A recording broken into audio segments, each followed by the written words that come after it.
Om Shri Gurubhyo Namaha.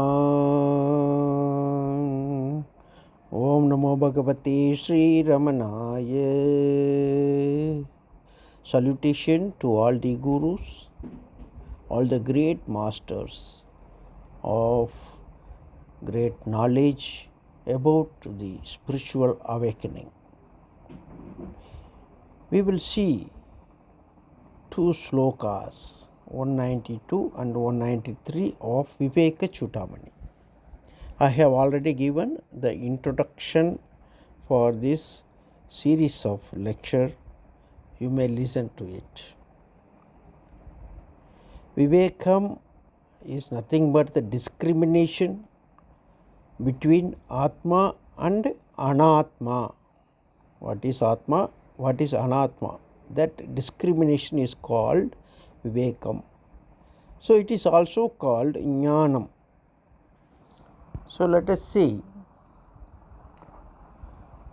Shishye uvacha brahmenapi anyata vastu jiva bhavaka paratmanaha tatupadehe anaditvat anadehe nasayishyate brahmena api anyata va astu.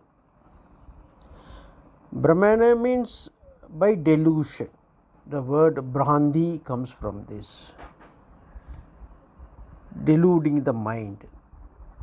So the mind might have been deluded, or I might have misunderstood, or it may be true.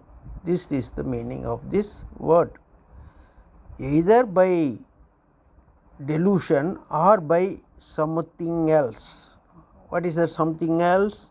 It may be my understanding, my wrong understanding, or may be true, or it is delusion. That jiva bhavaha paratmanaha. Paramatma has jiva bhavaha. Jiva bhava means jivahood. What is jivahood? How do you recognize Jivatma? By its ego. A limited ego is called Jiva Bhavaha, Jiva Bhavanai. It is not Jivatma. How we recognized Jivatma? Only through ego, ahankaram, the feeling of I-ness. So Paramatma and Jivatma are one. That's what taught before. So the Shishya got confused. Paramatma is beginningless.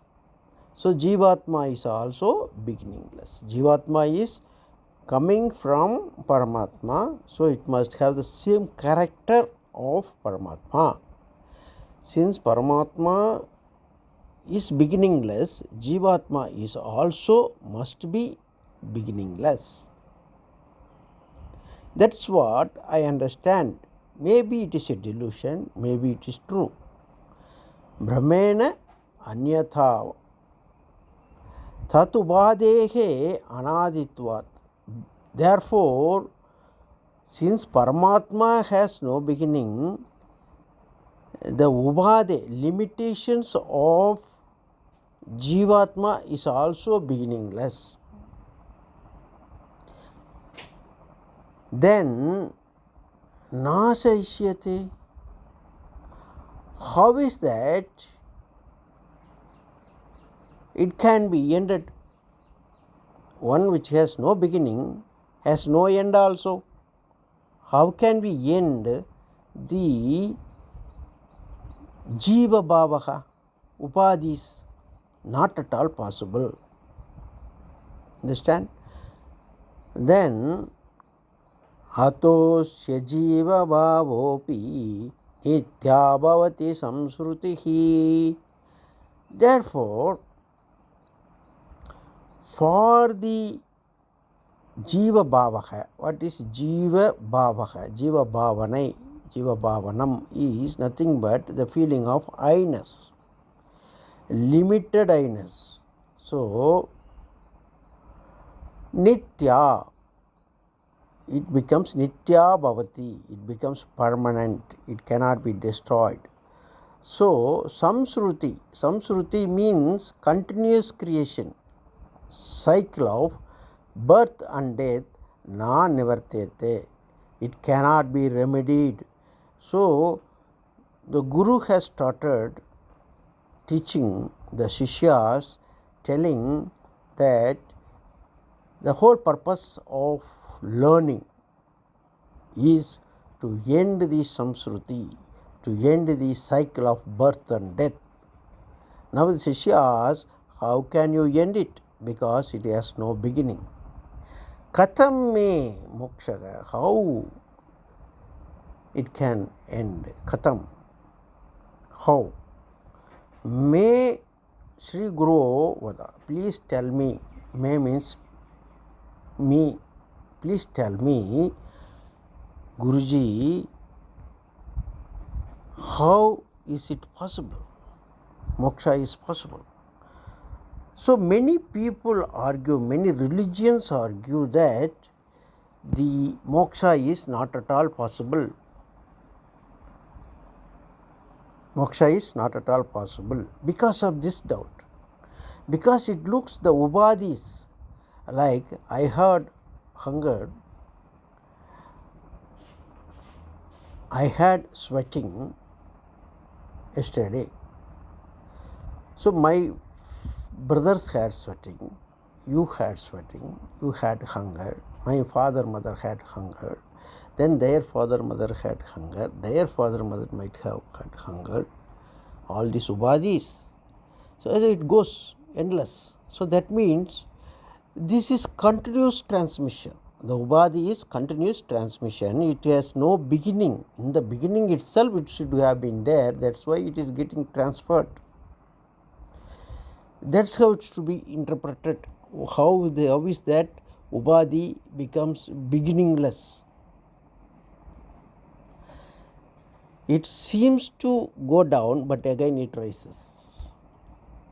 The hunger is satiated after a good meal, but in the evening again there is hunger. Again it is satiated, and tomorrow morning you will have hunger. So this is called ubadi.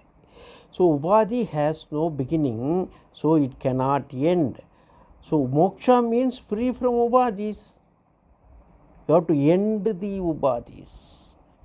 Ubadi means limitations of the body and the mind. How to overcome these limitations which has no beginning? Because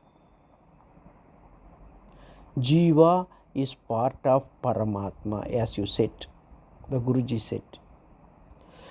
Jivatma comes from Paramatma, it is a drop. Like a drop of ocean and the ocean are the same because they taste the same. Drop of the ocean and the ocean taste the saltiness. So we say both are same. Similarly, Jivatma and Paramatma by nature, the Atma's nature and Paramatma's nature are the same. But here the question is, if they are same, the ubadis also cannot be ended. Paramatma has no beginning. So you are saying Jivatma is from Paramatma, so Jivatma has no beginning. That means no end. So ubadis will never end. So moksha means freedom from ubadis. There is no moksha. Please explain, Guruji. That's what the disciple asks.